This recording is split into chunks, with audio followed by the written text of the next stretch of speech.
بسم الله الرحمن الرحيم وأنا دكتور بشير وحنا هاي دكتور كتخصص عذرة هوينك قال هندا وينتا قلمة عصرية مينيمال انفيسيف سيرجري سيدو كلا وحندا ويا ضلمض الضهدرك يدمر وحن ربا كلمتين أو مهم بكانة الصوماليات سيبا هوينك إيمانا إسبتالك أو بشير عن كواركي كواسو كعبنا أيان قيان صونق نقضة طبعا وأقنعي بدن كدنا وحيدها انفكشن واي انفكشن كاس أو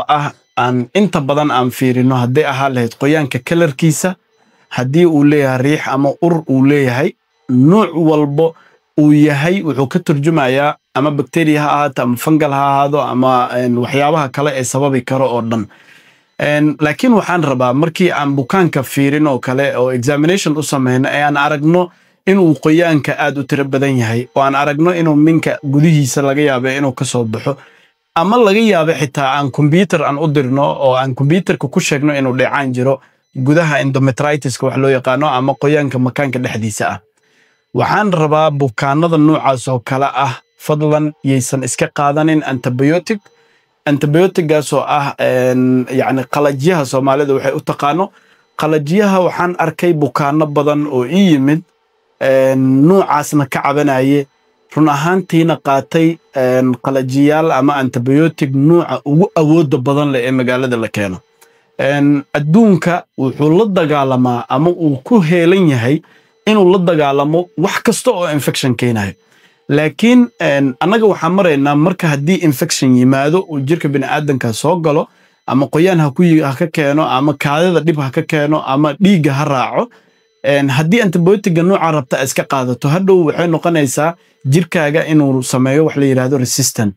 jirka wuu la qabsanayaa haddii uu la qabsadane daawadaas waxba ka tari mayso oo dhakhtarka hadduu ku siiyo ilaa uu 20-30 cirbadood ku siiyo waxba ma ka tarayaan hadhowna adoo u baahan daawadan ay wax ka tari weyso wax lagu qaban karo ma laha waxaan ra'yi ahaan ku darsanayaa marka bukaanada noocaas oo kala kaljar ha loo sameeyo dheecaan meeshoo doonaha ka yimaado qoyaan socdo soo noqnoqdo dheecaankaas ha la baaro baaritaankaas ha la ogaado nooca bakteeriyada laga helay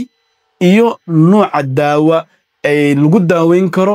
iyo daawooyinka aan waxba ka tarin markay ku cadaadaan oo aad aragtid ay baaritaanku ku qanacdid ay dhaqaatiirta baaritaanadaas ku shaqaale ay ku sheegaan waxaad ka dooranaysaa nooca sensitivity-geeda uu fiican yahay daawadaas markaas siisanay isla bukaankaas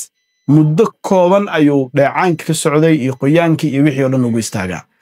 waxaa kaloo jirto kaliya ma ahan marka dheecaanada ka imaanayo hoose ee farjiga kaliya ma aha waxaa laga yaabaa bukaana qalliin C-section loo samaynayaa qalliinka marka loo sameeyo halkii qalliinka qoyaan qaade qoyaan keentay dheecaana socdo dhakhtarkii wuu dhayay waa la fiiriyay qoyaankii waa la dhayay weli wuu socdaa marka haddii dhowr 2 mar 3 mar camal dhaytaankii uu dheecaanka soo noqnoqonayo sidaas darteed iyada nafsadeeda waxaa laga qaadayaa dheecaanka kaljar waxaana la ogaanayaa bakteeriyada ay tahay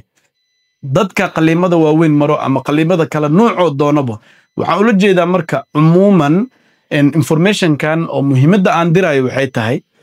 bukaanada qoyaanada ka cabanayo ama nabar ha ku yimaado ama qaliin meel la qalay ha ku yimaado ama ha ku yimaado kaadada gubayso dhowr bilood dhowr sano arkaysa oo weligeedna kaljar loo sameyn waxaa ka mid ah maamooyinka da'da ah oo ka cabanayaan kaadida xanuunka kaadidu ay ku hayso bukaano badan arkay oo da ah oo antibiotic lagala daalay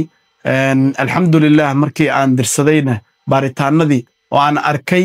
xitaa qaar ka mid ah oo bukaanadeeda ka mid ahaa daawooyin aan magaalada aalin kaliya jirkeeda wax ka tarayo yani daawooyinka yaalo oo xitaa uu awoodda badnaa ee noo yaalay antibiotic-ga uu la qabsaday jirkeeda marka saas waxaan ka wacyigelinayaa ummadda Soomaaliyeed inaanan taas la sameynin waxaan rajayn doonaa macluumaadkayga inuu gaaro meel aad iyo aad u fog dhammaan Soomaalida